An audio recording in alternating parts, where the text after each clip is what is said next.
મિત્રો, આ વાયરલ વિડીયોમાં આ વ્યક્તિને ચાલુ ટ્રેનમાં સ્ટન્ટ કરો ભારે પડી ગયો હતો. બન્યું એવું કે આજ પછી ક્યારેય આ ભાઈ આવી ભૂલ નહીં કરે.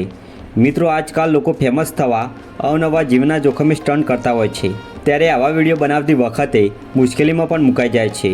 આ વ્યક્તિ સાથે પણ આવું થયું છે. જુઓ.